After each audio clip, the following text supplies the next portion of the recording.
Hi everybody, this is Tim Newton from the Cranard School. I'm joined by Rich Freeland, who is the President and Chief Operating Officer of Cummins. Rich, you've been at Cummins quite a while. Talk about your career path at the company. Okay, yeah, sure. So I've actually been there 36 years, which wasn't what I expected to do when I went to work there. I was just starting a job when I started there. But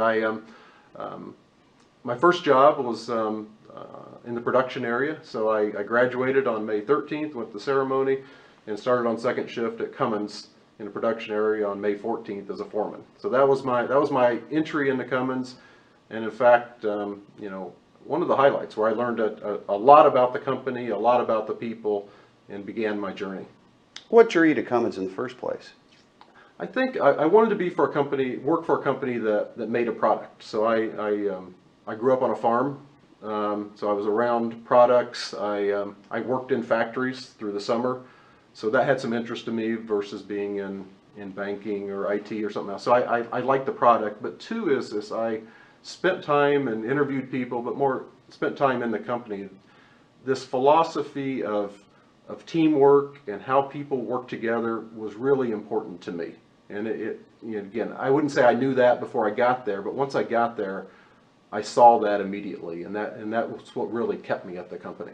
Let me go back to what you're doing or what your role is right now. On a day-to-day business, what does the Chief Operating Officer at Cummins do? Several people ask me that question. So as long as you have an answer for it, yes, that's a good thing. Yes, so we divide the company into 4 segments, and so the way we run the company is like 4 companies inside the company, so 4 business segments, and I've led 3 of those segments. So in our company, those segments, while they're different, are very interrelated. So we make engines, but we also make components for engines, we also service those engines, etc. So a lot of what I'm doing is figuring out how we mold these businesses together to create opportunities and create synergies, I guess is one. 2 is in determining where our strategy is and where we're going. So where do we invest, always scarce resources and dollars and people and energy in investing, today where we want to be a few years from now. So I'd say those 2 things, and then also in just creating a culture.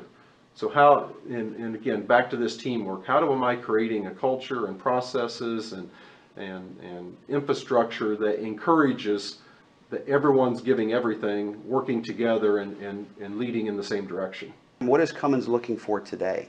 Most every project we work on, as we were talking the other day, is you're going to be working with people with different backgrounds from you, probably in a different time zone, solving problems. And this whole idea of being able to work in teams, I think, while it was always there, and it used to be more kind of the team you sat next to. Mm-hmm. Now you're working really in global teams to solve problems. So those skills are ones we pay a lot of attention to when we're hiring. Well, you mentioned that students look across the globe and see where they want to work. Cummins was one of the first companies to get into China, to get into India. So I guess the question is, what's next? What's the next big horizon for Cummins? Okay. Well, let's say a couple things. One is we were there first, and part of our whole strategy is we want to invest and be ahead of the curve, and we actually want to go to places that are hard to do business. We think if anyone can do it, there's a lot of competition there. But where's the tough places to go work? And that was part of going to China, India 40 years ago.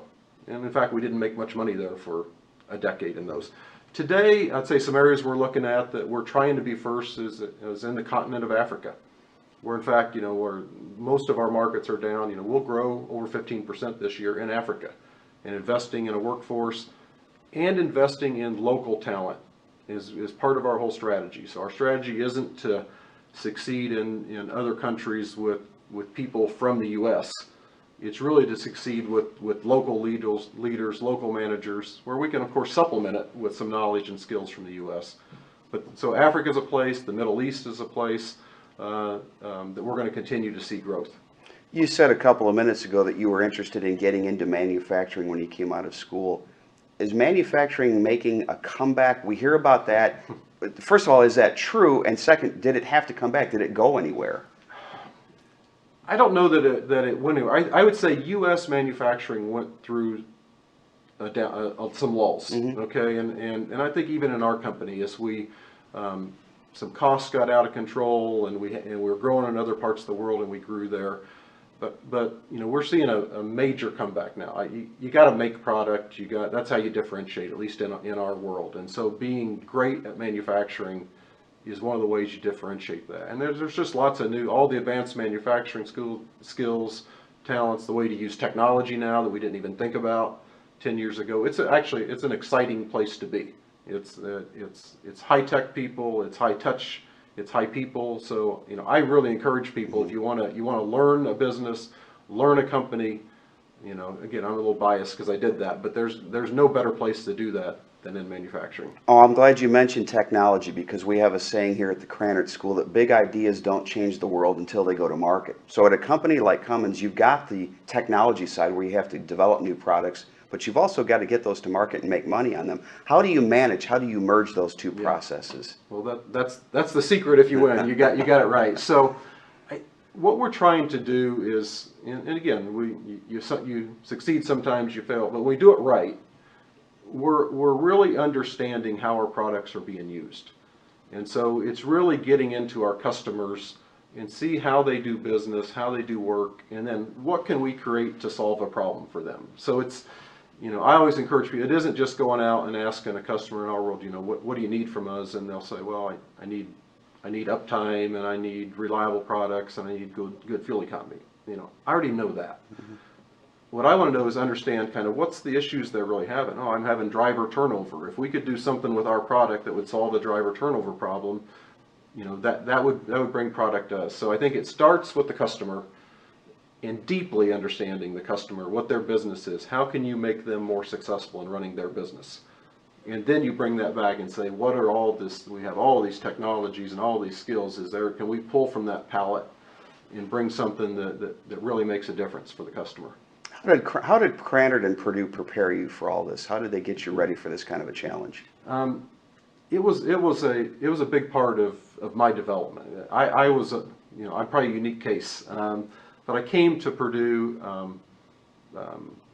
from a background family that hadn't gone on to college and education. So just being on a university was a big deal for me. Like being exposed to students and smart people and challenges and forcing discipline. So just the whole experience was a piece of it for me. But I enjoyed the classes. So I learned a lot. So I went through my first 2 years, which were not a great success here. I spent a lot of time in the co-rec and working on my jump shot. I don't think you were alone. And a little less time working on the studies, but I eventually figured out that I needed a little better balance in my life. And but it was terrific. I had wonderful professors. When I engaged, it was a wonderful experience for me. Back to your company, as you look forward with Cummins, what's the biggest challenge right now that you face? The issue we have in our sector is just the global stagnation and the lack of investment and growth. And so many of our markets are not investing and are not growing. So if you're in oil and gas, or you're in mining, or you're in the China truck market, those markets are tough right now.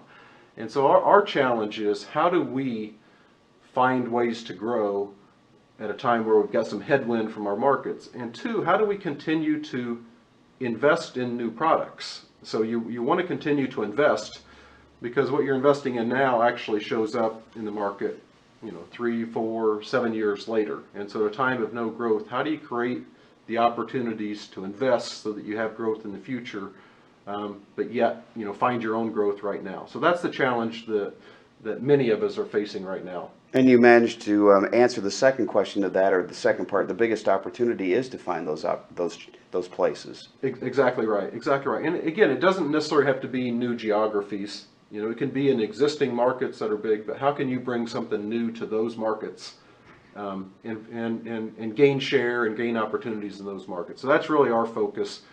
The places where there's some white space and we can invest and get ahead of others. In the places we're operating today, how can we work with customers and bring out a better product there? Rich, it's always great to have you back on campus. Congratulations on a great career with Cummins, and thanks for sharing your insights with our students while you're here. It's terrific. Thanks. For Rich Freeland, I'm Tim Newton.